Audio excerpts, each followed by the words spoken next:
The purpose of WealthTalk is to educate, inform, and hopefully entertain you on the subject of building your wealth. WealthBuilders recommends you should always take independent financial, tax, or legal advice before making any decisions around your finances. Welcome to episode 79 of Wealth Talk. My name's Christian Rodwell, the Membership Director for WealthBuilders, and I'm joined today by our founder, Mr. Kevin Whelan. Hi, Kevin. Hello, Chris. Good to be with you again on episode 79. Here we are, and we've made time to record this episode, and that's the topic of our discussion today, because one of the things that we hear most often, Kevin, in terms of what prevents people from building wealth is either overwhelm or a lack of time. And so today's guest is focusing on both of those things, and really looking forward to hearing that conversation. Yeah, I mean, I think if you can address both of those things and master the skill of kind of even working out what's holding you back, because look, 95% of the population still don't get to financial independence, and we're at episode 79 trying to dispense the best wisdom we can, and we're still scratching the surface, Chris. So, I'll just hope that one of these messages gets through to a few people and they take the right steps in the right order. And these key points that Steve's going to make today, critical. And we've said before, Kevin, I know that we're often asked, just how much time do I need to focus on building wealth? And I guess there's no exact right answer, but what would be your recommendation as a minimum amount of time? That's a great question. And I think in order to really make small steps, I would recommend 2 hours a week. So if you can put 2 hours a week and box that off and just say wealth time, then you can make great strides in creating your wealth. And then once you start making those strides, what happens is you clear a lot of rubbish out of the way. And then you start listening to Steve and you delegate things that are taking your time. And of course, right now we're in a place where many people are working from home, so they have this time.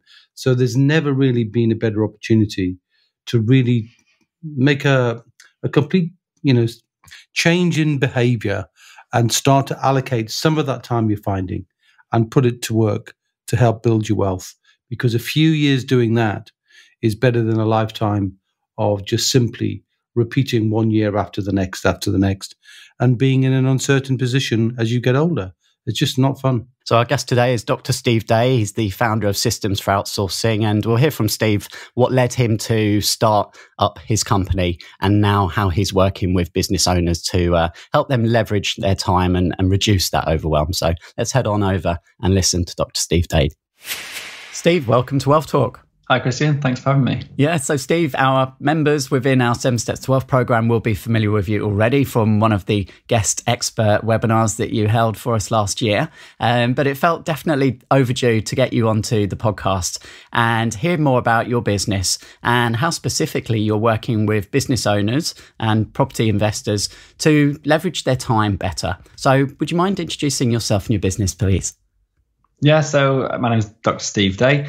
I live in Sweden. I have a property business in the UK that I run remotely, and I also run the systems and outsourcing coaching business, which we help small business owners to outsource their work to virtual assistants all around the world to free them up to have more time to do whatever they want to do with their lives. Yeah, fantastic. And we're talking today about how to use a virtual assistant to avoid overwhelm and take back control of your time. But perhaps a good place for us to begin is just to really demystify exactly what is a virtual assistant and why would someone need to think about employing one? Quite simply, a virtual assistant, in the way that I think about it, is just anyone that's not you. So often people talk about VAs or virtual assistants as being someone based in the Philippines or maybe in India. And yeah, actually a lot of our staff do come from the Philippines, but also have a PA in the UK, and I call that an assistant. It's really anybody that you can delegate any of your work to as a business owner that isn't in direct employment under the UK PAYE law. That is what I would define as a virtual assistant. So they may be abroad, but they may also be local to you or somewhere else in the UK. And I think the advantage of thinking about hiring virtual staff is there's a massive barrier for most people about taking on employees. there's a lot of red tape. There's the national insurance. There's employment law, and a lot of barriers to overcome, especially if it's the first time you're taking somebody on. And by using a contractor or a virtual assistant, it just removes huge amounts of that red tape and those barriers, because you're working with somebody on a more, I wouldn't say casual level, but because they are a contractor, then you're not bound by all of the headache that comes in the admin that comes with having a real employee, so to speak. And it makes it much easier then for you to get into actually trying out delegating your work and offloading it. And when you hire people from places like the Philippines, the cost of living over there is such that for really what is very, very affordable for us in somewhere like the UK, you can get highly educated, articulate, intelligent staff that you wouldn't simply be able to afford when you're starting out in business. So it can be a real win-win for them and for you as a new business owner. And what were the circumstances, Steve, that led to you obviously getting into this field? And I guess there was a need in your own business for looking at a VA. Yeah, by nature, I've always been a bit of a control freak and a micromanager. And I speak to hundreds of business owners, and I think that resonates with a lot of us, that you start a business, it's your baby, you want it done exactly the way you want it done. And the idea of letting go and getting somebody else to help you do the stuff that you've always done, that can be quite a barrier to people taking that leap. For me, I was sort of forced into it because my wife and I had a son, and she's Swedish, and she wanted to move back to Sweden to be near her family. So suddenly I had to figure out how to run my businesses remotely. And that started me on the journey that then found me employing, after a few different attempts at UK and India and South Africa and South America, I actually ended up employing my first full-time virtual assistant in the Philippines.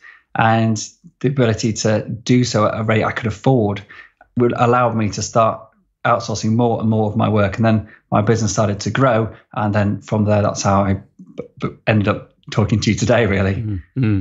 And I guess that is a big question for people, is where do they begin? Where do they go to look and try and find someone? So what would you suggest, Steve? Yeah, if you're looking for somebody who's UK based, then there's a couple of good websites that I'd suggest. So Upwork and People Per Hour. Both of those, you simply put a job posting on there and people send their applications, and you can have a look through and pick someone that might be suitable. And there's a lot of checks in their security checks. They do ID checks, fraud checks. And so you've got a bit of a backup, if you like. So you're not just going out onto Craigslist or some other unsolicited way of actually finding somebody. And so you've got a bit of backup there. And then the one that we use is a Filipino-based website called onlinejobs.ph. And again, they've got those sort of ID checks and some other things in place to give that little extra level of security or reassurance. And then you can just simply put your job posting on there and you'll get applicants for your job. So that's how we simply find people. And I mean, many of our listeners, I'm sure, as you mentioned there, Steve, they have their own business, but perhaps they don't have any employees yet. So there's many admin tasks, I imagine. There's kind of repeatable tasks that we find ourselves doing every week or every month, and probably social media and things online. And all of these things, of course, require different skill sets. And we talk about wealth dynamics a lot within WealthBuilders community, and understanding what you're naturally good at. And that's where you should be focusing your time. And then obviously working with others or outsourcing those jobs that you don't enjoy, which other people, that's their thing. So, who should be the first what should be the first role that you should start to think about outsourcing in your business? Yeah, I think this is probably one of the most common questions I get asked. And I think there's two ways to look at this, in that the simple answer to this is you need to know where you're currently spending your time. And as you alluded to, what you're good at and what you love doing and what you hate doing. So simply recording a list of everything you're doing every single day, as tedious as that may sound, is an incredibly valuable exercise to do. And then you can at the end of a week or a month, you can have a look and say, okay, well, where am I spending 20% of my time? Is it with emails? Is it with updating my website? Is it with general admin research or whatever it is? You'll see that is the first thing that if I just knock down that domino, if I just get rid of that one task, it will free up a huge chunk of my time. And if you think about outsourcing an hour a day, that's 6 weeks if you work it out over a year, or more than 6 weeks. If you're 2 hours a day, 12 weeks, or 3 months by just getting rid of a couple of hours of your work a day. So knowing what you're doing is the first step. For most people, I would say you want to look at your admin, because that's the easiest stuff to outsource. So part of it is how much time is it taking you, but the second part is how difficult would it be to actually get somebody to do it for you. If you're an expert in something, that's going to be easier for you to train somebody else to do it. If you're new to something, like social media is one of the things that many people say, oh, I'll just get a VA or virtual assistant and they'll do my social media for me. Doing social media is not a single activity. It's a skill set. It takes experience and knowledge and various skills, copywriting, graphic design, scheduling. There's a lot of work involved in actually doing that. So if you knew that, if you're an expert at it, you'd know the things you needed to put in place to get somebody to help you. But if it's not, and you're just saying, oh, well, everyone else is doing it, I need to do that, then what you'll do is open up a can of worms. And you'll try and bring in someone to help you and think that's going to grow my business. But because you actually don't know the task yourself already, or you're not an expert, it can then lead you into thinking that we're using virtual assistants doesn't work because you can't get this person to do what you want them to do, but you never really knew what it was in the first place. So really, just to summarize that, you start with the stuff that you already know you're already doing, because that's easier to outsource. And also it won't free up your time to focus at other stuff. And I'd say that in the first instance, start with admin tasks, because they're the easiest to, typically they're more recurring. So therefore getting someone to do something requires less input from you, less training, because you can train them once and let them get on with it. And just, you touched on wealth dynamics before. So we actually, in our recruitment process, we have a fully systemized recruitment process. But part of that is actually asking them what is their wealth dynamics profile. So we use the free version of the test. So the, I think it's the Genius U, I can't remember the URL off the top of my head, but it's the free version of the wealth dynamics. Just gives you the 4 energy levels or the 4 energy types. And we go for steel for our admin. And that's been actually pretty indicative of will they be able to do the job regardless of what they say on any application form. If they have a blaze, if they're a dynamo, and we bring them into an admin role, they don't work. They may work for a month, but they don't last because it's not their flow. It'll drain them and they'll never stick to it because it's not what they're actually good at. Yeah.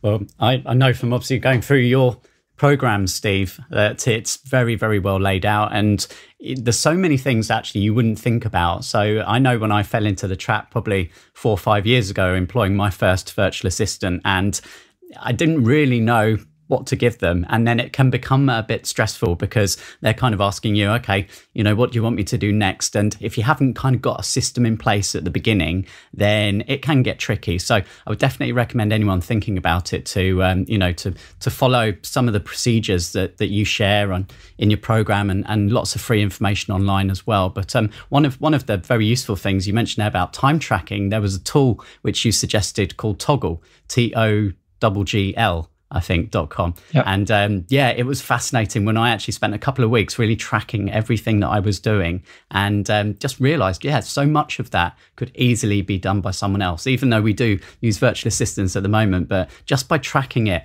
it's amazing what you can overlook. Yeah. Yep. Yeah, definitely. And the other aspect I think a lot of people have, Steve, is the trust element. As you say, it's your baby, your business, and you've got a lot of hard work and energy that's gone into building that up. And how do you deal with that? And how does someone, know that their information is safe in the hands of a virtual assistant? Yeah, again, really common question, and got a lot of empathy for this because, as I said before, I definitely been a micromanager and a control freak for many years. And for me, I think the hardest thing, there's 2 elements. One you touched on is the sort of data protection security aspect. But another one, I think for me, actually, my bigger worry was, will they do the work to a good enough standard? Or will I just end up having to do it all myself anyway and repeat it all again? Or it'll go out to the public or to a client and it just won't be of a high enough standard. And so the first of those, so the quality level, the way that I found to get around that, and this is what we teach now, is a systemized approach to doing this, is rather than trying to just get someone to do something and just asking them, or can you go away and and do me some research, or can you go away and do this task for me? Record yourself doing the task. And this goes back to, again, what is it you're doing right now that you're going to outsource? Because that way, the next time you do that task, you stick record it. We recommend Screencast-O-Matic. It's the cheapest and best screen recorder and editor out there for small businesses, in my opinion. And I've tested and tried a lot. Definitely cheaper than Loom. I know a lot of people like Loom, but there you go. And I'm not affiliated with them, by the way. And so you record your screen doing the task anyway. It takes you no more time than it would have taken you to do in the first place, because it's just work you're doing. We do recommend you add a bit of detail in there and narrate yourself over it to give them a bit more depth into what you're doing. Send that to them, and that is there in a simple form, their operation manual. So they now are doing or just copying what you were doing when you did the task. So suddenly their work is as good as yours, and actually often better. Because when you were rushed and doing three or 10 different things at once, and the phone goes and you've got a crisis in your business, they're just focused on that one thing you'd asked them to do. And it's their job to get that done perfectly. So actually the quality aspect, that fear for me was totally misplaced once I'd figured out how to effectively outsource my work. So that's probably one of the biggest golden nuggets I figured out along the way. And the second part was about the trust from a security point of view. And you've got to be conscious with anyone who you're employing about security. It shouldn't really matter where they are in the world from some respects. So if somebody's going to run off and steal some information from you or data, it doesn't matter if they're based in the UK or abroad, it could still happen. So you've got to be savvy anyway. But if you're working abroad, there's the extra fear that you've not got that protection of, say, the UK legal system behind you, and they've got the recourse of going down that route if something was to happen. And if somebody's a professional personal assistant, for example, in the UK, and they've got a company, it's unlikely they're going to steal 20 quid from you because it's going to potentially ruin their business. So when you're working with someone from abroad, those fears can come back, because it's hard to know. So you've got to put things in place to make sure that you're not sharing your data, for example, in a way that could be abused easily. So I have a UK PA that deals with my banking for me. So she basically makes all my payments for me. We have prepaid cards to limit my liability. She's a user on my business account, so she can't make payments or steal money from me, but she can set up payments. She can access my bank records, so she can do my bookkeeping. But then, so she gives enough access to do her job, but then putting things in place to make sure she can't, I don't think she ever would, but the security is there, so she couldn't, even if she wanted to, do anything really bad. And then with GDPR, people often ask me about that and data protection. So you've got to put sensible steps in place to protect other people's data as well. But those can be just doing an audit. So GDPR is all about really, have you actually thought about the security of your data? Do you have simple things in place like passwords, good, strong passwords? Do you use virtual private networks, for example? So that's when you encrypt all the data that you're sending from your computer, so you can get your staff to use those as well. So when they're logging into anything with client emails, for example, they could use a virtual private network or a VPN to then add that level of security. And then be very sensible about who you give access to what. Don't blanket give everyone access to everything. Know who has access to sensitive information, and then make sure you're just keeping an eye on who's doing what with it. Another simple way for protecting yourself: switch on two-step authentication onto anything that has any significance to your business, and that way you'll know when someone tries to log into it. You can always give them access, because you can just get on a call and just give them the number, or they can ping a message saying, I'm about to log into your X account because I need to do Y. Can you just give me the code when it comes to your phone? But then that gives you that security. You know when people are accessing those specific sites. So those are some of the techniques I've used to allay my fears of who's getting what's in my business. So yeah, no, that's very helpful. Thank you, Steve. So we've talked about where to find someone. We've talked about obviously some of the privacy challenges or worries there that people might have. We've covered some of the tech. You've already given us some really good tips on some of the tech and software that you use as well to make the whole process easier. Is there anything else that holds people back from just taking that first step and actually giving it a go, Steve? Probably, again, I would say the tech challenge. So we ask everybody that comes in our Facebook group, so Systems and Outsourcing Facebook group, if you're interested, we ask them what their biggest challenges are with systems and outsourcing. And tech comes up a lot. So I've given you a couple of examples of a few apps for screen recording and things, but there's how do you share your files and folders with somebody? How do you collaborate online? How do you manage someone on the other side of the planet? So you need effective tools to do all that. And so we recommend, so we recommend Asana for task management. It's because the free version is so good and it also can scale. There are others out there that are probably equally good, but their free versions aren't as good. So for people just getting started, it means you can really get set up and going before you need to dip your hand in your pocket.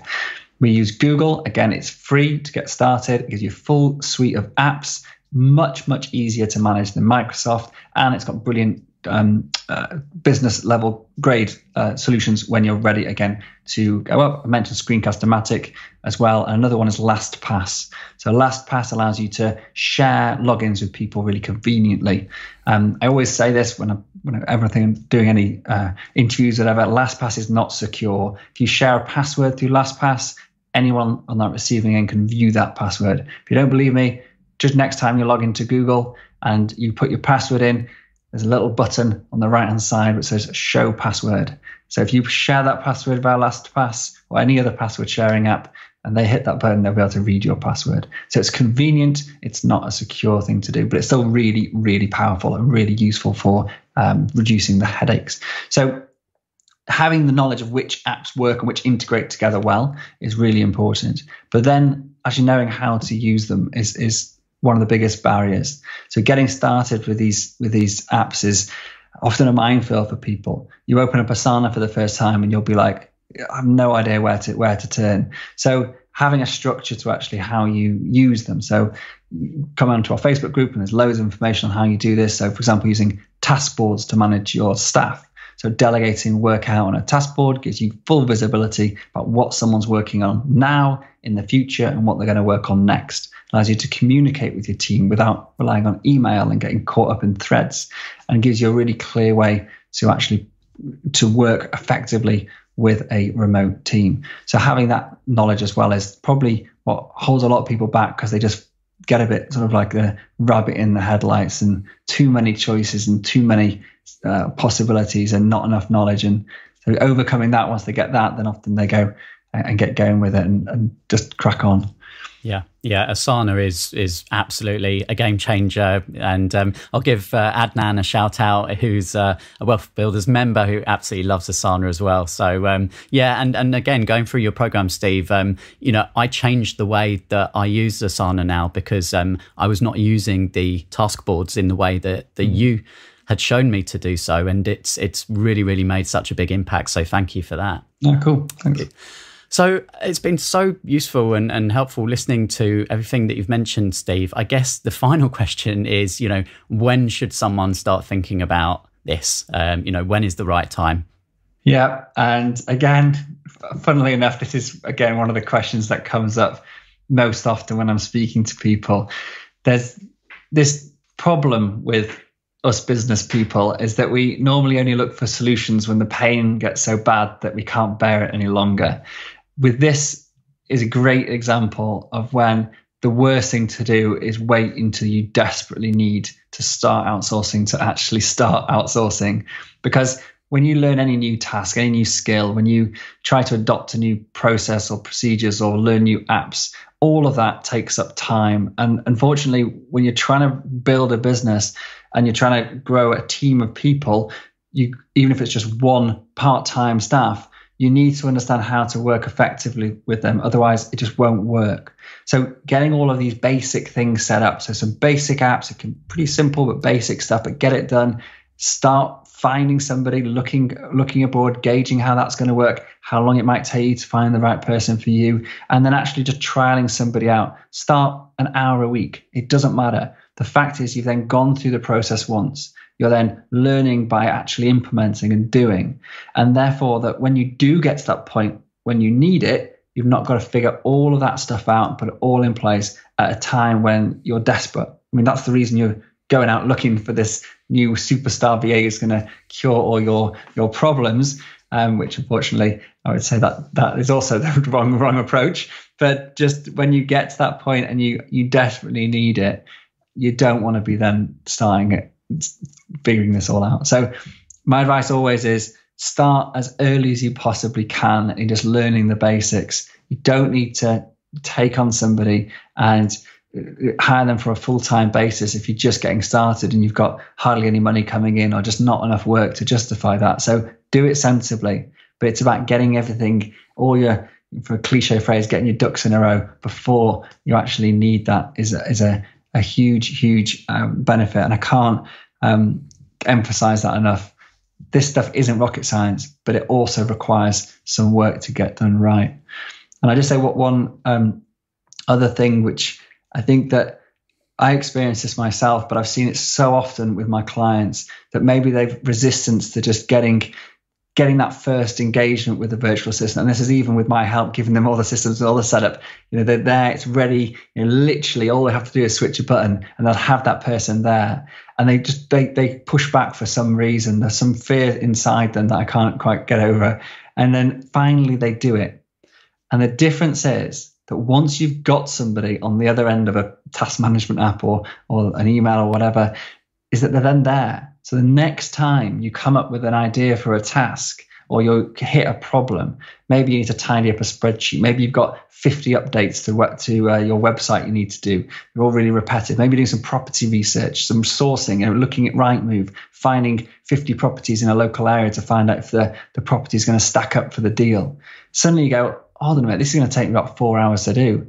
Why don't I just shift this task over to somebody else? Oh, that's good, because I've got somebody in the wings waiting for me to give them work.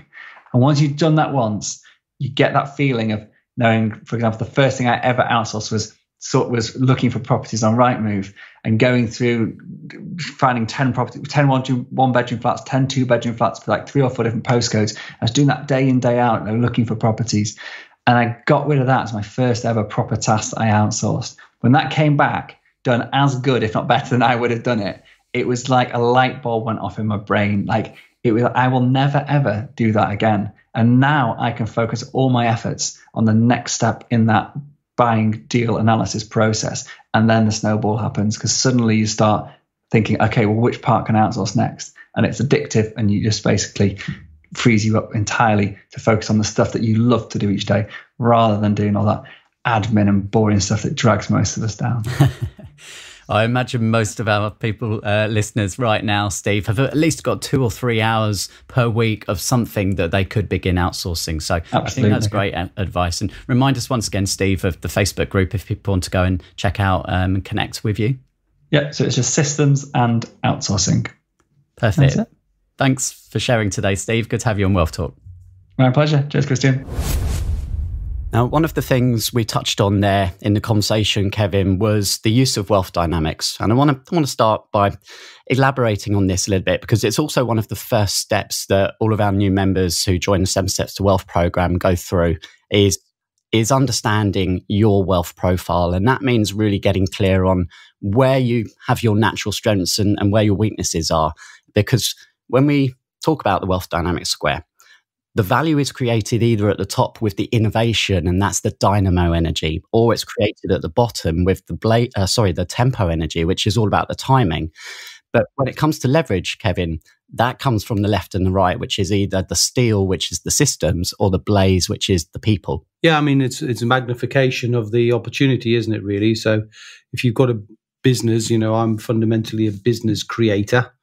So that's the innovation part. That's sort of the kind of the green shoots. You can imagine everything starts there. Like nature, really, everything starts with the germination of an idea. And then you magnify that by having people engaged to help you provide the service. And that's where your leverage comes from.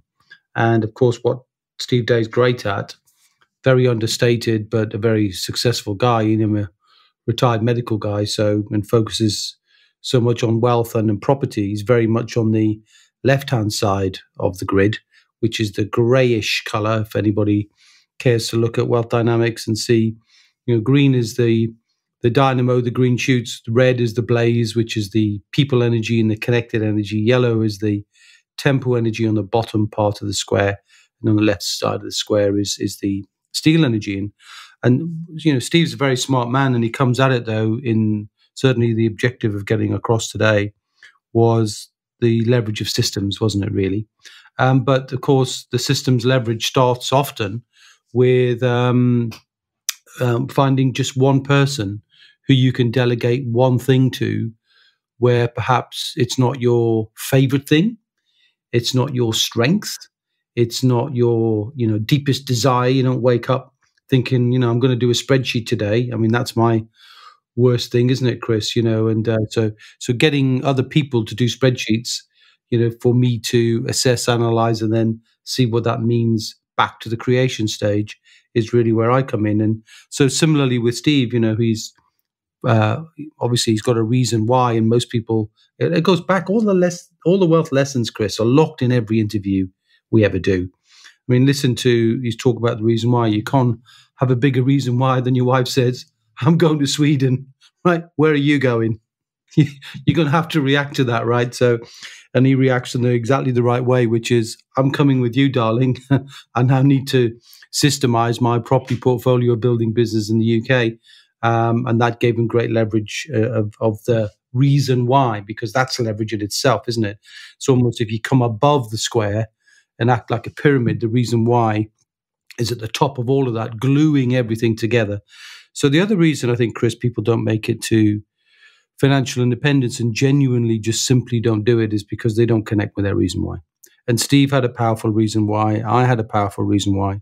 And most people who make it, that's the reason why is the sort of, the turbo that puts, in that around every activity they do. And that's why, we keep referring back to it.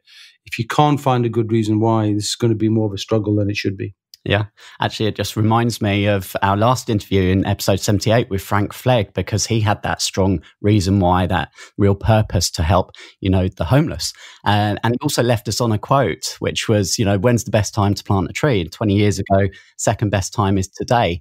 And that kind of is the same lesson that Steve was saying about, taking on your first hire, because even if you don't think you've got that much, you probably have got a couple of hours at least a week. And so the best time to start that routine is now.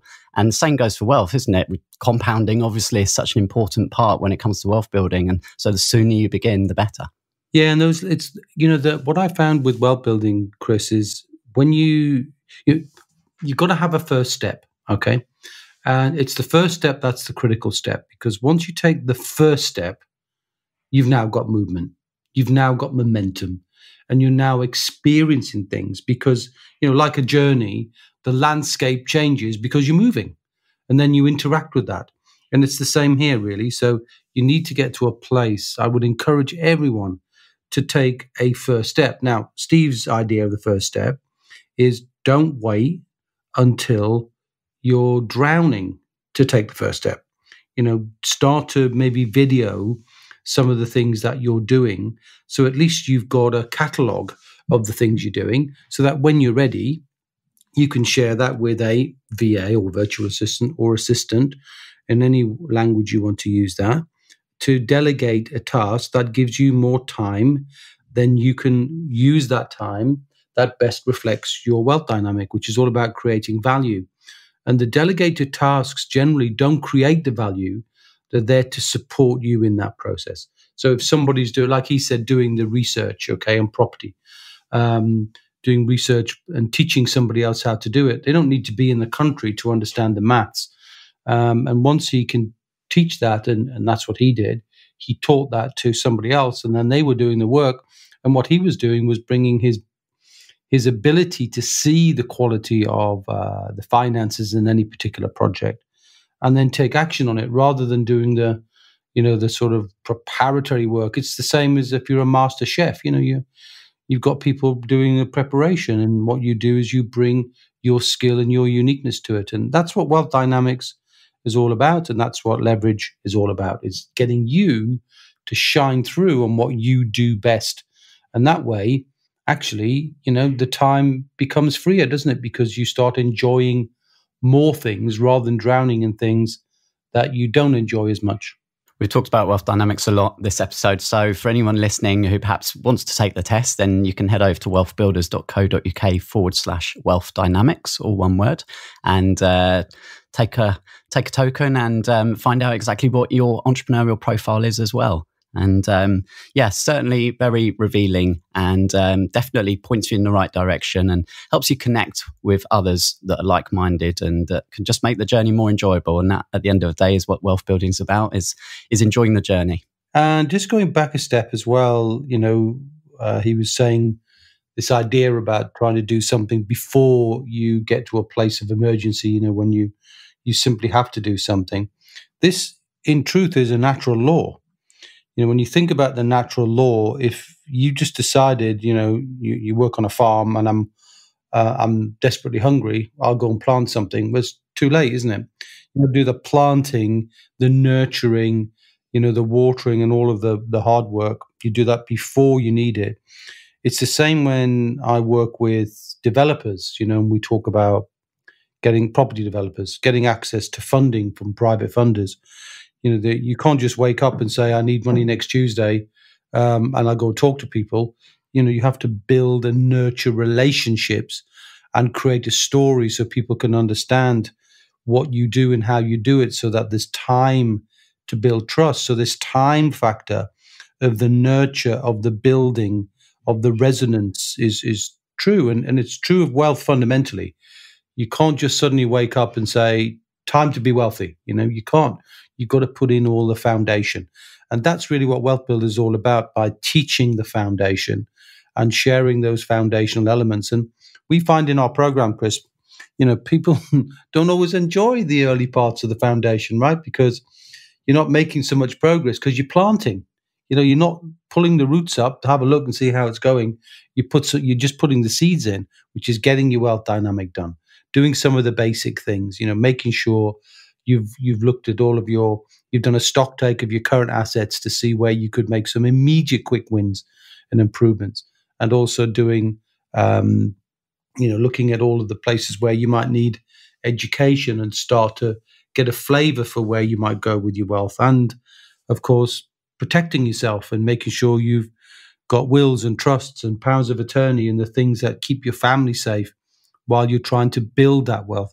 All of these things at the beginning don't really make too much progress on the journey of wealth, but what they do is build that foundation so you can propel yourself from there. And, we find that that's an interesting stage for people in their early part of their wealth building plan, isn't it, Chris? They just want to get on fast, and you can't always do that. You have to go at the pace that nature allows, and same is true in wealth building. Yeah, that's very right indeed. So there we go. I hope you enjoyed listening to today's episode. And if you did, then do share with a friend. Hit the share button on your podcasting app. And whilst you're there, if you haven't left us a review, we would really, really appreciate that. And we'll even read you out in a coming episode as well. Mm-hmm. And, keep using technology. You just talked about a number of things there, your podcast, your app. And Steve did some great jobs there, didn't he, of explaining some of the technologically useful things that give you leverage, and that's a great source of leverage. But the important point about that is sometimes when you see a whole bunch of tools, and I think he talked about it, didn't he, Chris, about overwhelm? How do you get all the tools all at the same time, all working? Well, you don't really. You do one small thing and then you build on that. And sometimes it's good to ask for help. So if you enjoyed listening to Steve and you think that somebody helping you would be useful, then just reach out and help and ask for that help. Because my experience is, if you have the humility to ask for help and you also have the willingness to share the help once you've had it, then it makes the whole wealth building process more enjoyable as well. So I think I've given the analogy before, Chris, crossing a bridge from where you are now to where you want to be, hand outstretched, reaching forward to ask for help, and hand outstretched, reaching behind you to help somebody who's a little further back on the journey than you.